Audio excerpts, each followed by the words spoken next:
a tremendous success. And we say, oh, you know, in 1978 I had this experience. Alligator jumped up, bit my leg off, and suddenly, Satori, you know, it's 1978. And since then, no experience has come close. So, try losing the other leg, maybe. Okay. It won't work. Okay? Because mine is comparing now, oh, I had this great experience and I would like to have one. Can you give one like that again? But that too will also pass, isn't it? Who pays attention, because that in front of whom that experience took place is also here also. So perhaps what we are looking for is a continuous experience. But if it is a continuous experience, what will be experiencing it? What will be seeing it? Isn't that here now? It's very important what I'm saying. I want to share this. Perhaps unconsciously, or we have not yet understood or recognized that it perhaps is the mind that keeps looking for experience. And if we could get an experience like that one, and we could stretch it out eternally, I'd be okay with that. You know, not even enlightenment, forget about it, because I got my long experience. Will that be true? Because innumerable experiences will come through, will happen inside your body. And you're going to get used to them, and eventually they're going to be, it's okay. That's okay. It's just somehow, you know, now I'm seeing my grandmother, she passed away 20 years ago, but it's okay. Or whatever. But that's not awakening. That perhaps is something that may come, or maybe nothing special, except the old tyranny, the old regime of thinking is no more. The whole paranoia, the fears of life and death is no more. Maybe no more spectacular experiences may happen. And they don't have to happen, except if you are equating spectacular experiences with freedom. The Buddha didn't tell you, oh, you know, I was sitting with Ananda, and then suddenly, whoa, the Ganga vanished. And no, none of this is in what he speaks. He said, that's not important. Every river, every ocean may have vanished in some experience, but you would have known, but that's not real, that's not the point. Who watched them? Who watched them? And that is something that brings you home. So this screen, this veil that we're looking, because awareness itself cannot be on the other side of a wall or through any exercise, which will be the gift of your exercise. I'm not saying absolutely, because some practice is necessary and it will thin away the lethargic energies. And it's also a route and a way of consciousness in search of its own perfect reflection. That is.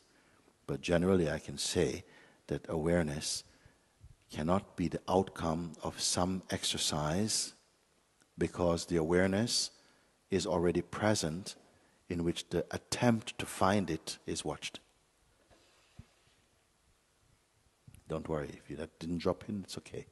Because I'll be repeating this type of thing over and over again. Because here is the mistake that is being made. And I'll tell you the cost of this mistake, remind you again. All atrocities on the planet boils down to a lack of understanding of who we are. All the pains and the sorrows, all the evil, the selfishness, the greed, the corruption, all of this boils down to a misunderstanding of who we are. Same time, an understanding, not merely intellectual, but grasped inside the heart, is going to be the light that shines in this world again. It's not some utopian, beautiful fantasy projection. Because each one, and we have evidence also, because when it has happened that we know in its popular expression, to a Buddha or a Christ or whatever, 2,500 years ago or 600 years ago, we know of at least one who has done it, who has recognized, I am none of this. Not with any cynicism, just in the clear light of seeing the heart blossomed again in complete peace and joy and freedom. And 2,500 years later, new Buddhists are being formed. People cannot forget this one. More important than the Buddha is what the Buddha discovered. And that is still here in each one, same thing. So each, really, you can say, is the Buddha waiting to undress itself. Just an understanding, not magicality necessarily, not any kind of spiritual gymnastics or special effects, although they can also be there, but just a human being, again, coming home to the truth inside their own heart. Money or successful people or fame. It's just the one who knows and is that.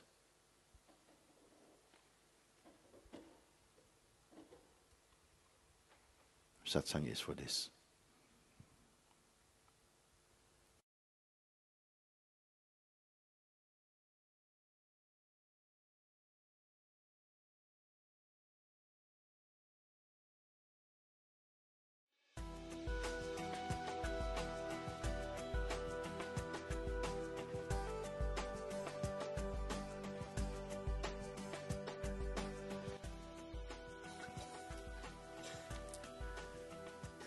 It's okay, you can just turn them. Yeah, this is good.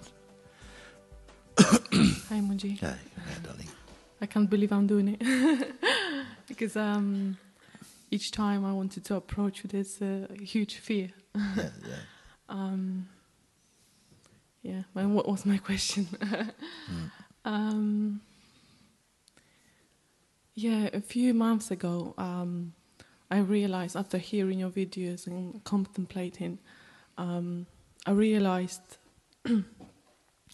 what I am like. I felt it in each cell of my body, but then it became an experience and kind of belief through and kind of the lenses, like. And I noticed that the shift of perception.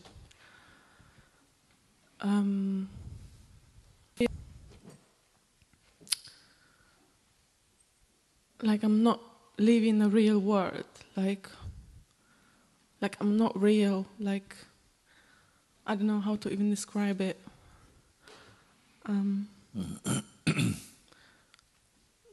Like there's something missing, there's not original to me. I just don't want another belief and live my life through some belief, but just want to be natural and just want to see things for what they are. Yeah. And but isn't that what happened? That you somehow in that experience, let's say, there was something completely weightless about it and a natural sense of being. Was it not like that? The meaning is and so on. Maybe something picked up on that, but the pure seeing and experience, it was not a story. It was just an alive awakeness. And if after you feel a little abstracted or something, some people feel a little numbness or something. Others would describe it differently. That I feel I'm not real is not necessarily a bad thing. Maybe what we mean by real is I really believe in my life as this or something, because that is our conditioning and habit. But maybe now there's perhaps a kind of detachment. And maybe other people may say to you, you look a bit spaced out, or whatever. And you start to believe too much what they're saying rather than really putting the attention inside and checking in and say, but I feel perfectly fine. You see? Not judging yourself by the projections of other people. And see, it is fine. Because they are never going to understand what you're experiencing. No matter how much you try, and I would not even try unless something motivates you to correspond with them. You see? You're just not going to, they're not going to understand until that taste is inside themselves. And also, don't try to demonstrate your spirituality also. Keep it your secret, don't. Yeah? But then you find that it is possible to be in both worlds. You can speak with people normally. You don't have to be spiritual. You can speak with them. But something will be moving through your conversations and your contact. Something will change, especially if they don't see that you're trying to do something, but you only speak from your truth, from your way.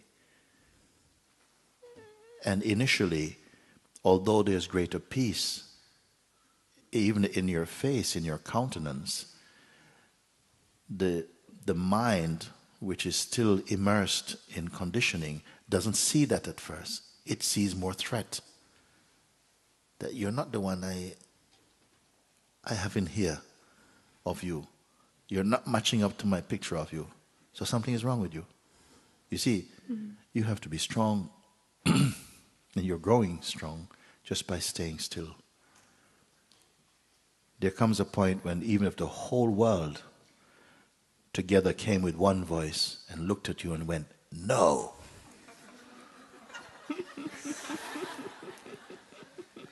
You'd feel, okay, that's okay. I still am. I can't convey, it's not my job to show you who I am. It's okay. This strength is in you, you see. Otherwise, you're only living for the eyes of other beings who are rarely perceiving things as they are. It's like you're in this world, but you don't belong to it in quite the same way. It doesn't own you, but you're here. You're not dismissing it. You're moving wisely through it, not as a craving. Each being who came back to themselves in truth, they didn't suddenly and vanish. They lived on in this body in truth and moved with other beings and spoke and with love and compassion and so on. And there's such a tremendous wisdom that guides your way. You don't have to prepare, research who you're going to speak with, because it's not coming from the mind. Intuitively, something moves and is expressing. You're even sometimes surprise yourself what comes out of your own mouth, your own behavior, because it's not a prediction. It's not coming from methodology or from strategy or from self-consciousness. It just arises. It's almost like there's a power in you that knows the combination to each being. You somehow just find a way to be with them. So don't apologize or hide your light too much, and yet don't try to show it either. Just you keep quiet and move, and you'll find a way. You'll hit the right balance somehow, where you can move in this world and even carry on with your job and so on like this, but with a brighter light, greater peace. You don't have to fit into other people's projections. And it helps you to learn to be alone and to be by yourself. Gradually, as you accept yourself, you will more and more begin to meet beings who are on a similar frequency like you. You see, you don't have to go out looking. You don't have to go to Facebook. They will come. We had one plant in England. We see it more. We call it the buddleia, and it grows. No, I don't think anybody is planting this plant. It grows in the rocks. It grows between the brickwork on the top of roofs. It's growing. When other plants are wilting, it is still there. You see, nobody waters them. They're still there. It's not going to win any beauty contest. But when it's in season and flowers coming, the buddleia doesn't have to call, butterflies, I'm ready. No, they just come. In the same way, in your own inner blooming, beings will come. They're drawn not by their mind. Some power brings them this community of being somehow. There's no membership. Just you'll meet more beings like this. And so trust that. Because sometimes if you listen too much with outer ears, then people, and listen, then they will suffocate your light. So even if you feel, well, nobody understands me, well, they never did anyway. Okay, nobody understand you, you know. Actually, each one is unknowable. But while we are somehow gather around us certain qualities that we embrace, then we have the sense that someone can know you. But you're always changing. And so are they. You see. Trust it. You're not living life. You're being lived as life. In your own stillness, you just come to know that, wow, this is marvelous. I don't have to know where I'm going. Nobody knows where they're going. We only think we know. And like that. And embrace shallower projections. Because the deep you cannot fathom. You can only be. So, just continue as you are. You know, it is like, I use this example, sometimes you've been traveling for 6 months away from your usual place of that you call home, 6 months, a year, some people, and whatever. And it comes a time when you return home. When you go home, everything is as it was. There's the cats, the corner shop, but it's not so near. There's a detachment. People come to tell you the latest gossips, but they don't penetrate into your being. You hear them in like someone speaking through a thick glass. It doesn't really get into you. And it's a beautiful way. It's like, I'm familiar with all of this, but I'm not pulled into the dramas of life. You're aware of them, but somehow your head is above the clouds with it.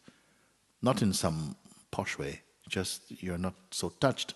The eyes become a little bit more removed from the sweaty stickiness of being a person and having to, and this worldwide web of ego-centricity. Like you have to be a certain way, you have to be in. So something is out of it. And be happy. Because you understand that also, you don't look down on it, but somehow it is fine to be where you are. It's your time, and trust that. And gradually you'll come to see more and more that there are forces that normally you don't recognize, but they're assisting your way. That you're not just moving as one entity. It's almost when something is felt deeply and a movement is to happen, it's like a community of movement come to bring it. It's not, you're not a donkey and you move in that light. It's not fantasy. It's the norm. You see. So you carry on. Don't assess or let people assess you and you take their assessment of you like it is something like a reading of truth or something. Yeah, it's been like that, like you described. Like I even went to my hometown, and everything was as it was before, but it was not the same in the same way, and and it became like more space. But then I feel like I'm losing the ground. Like there's something wrong going on, and that probably maybe. You come to a point where you have to accept, I don't know anything at all. Yeah, I feel like that. Yes. But rather than thinking, oh my God, I don't know anything at all, so feel the space of not knowing anything at all. It's a universality about it. I don't know anything at all. And who was it? Is it Socrates who said this thing? Somebody like that. He said, I know I don't know anything. That's what he said. Yeah. What I know is that I don't know anything. And he they call wise, isn't it? You don't know. What great freedom. Because there is some kind of stigma to the culture of thinking that you should know something. And many times, even in India I go, sometimes you ask someone, how do I get to this place? And they don't know. But they still tell you, you go down the front. It's like, maybe they just don't want to tell you they don't know. Some people cannot be caught with the idea they don't know. And they will talk to you for 10 minutes, and then you go, and then... So I make a left. No, right. But you said, no, you can go this way as well. You can go...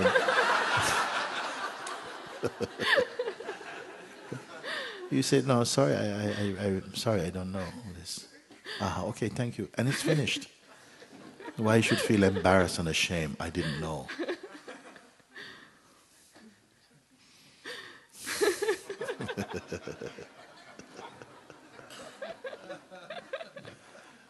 When you admit I don't know, you give people a beautiful permission to admit they also don't know. And then we all don't know together. What a happy bunch. I don't know anything at all.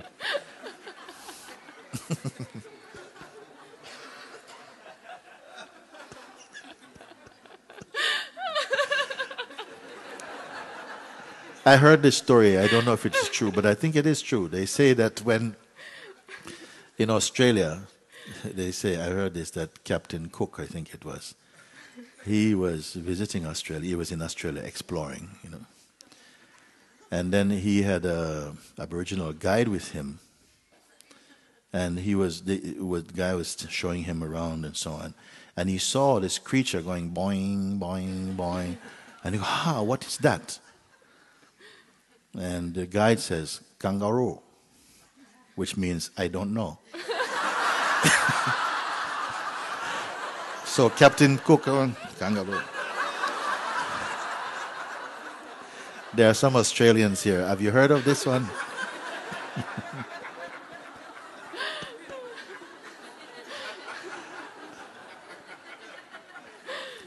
What is that? Kangaroo.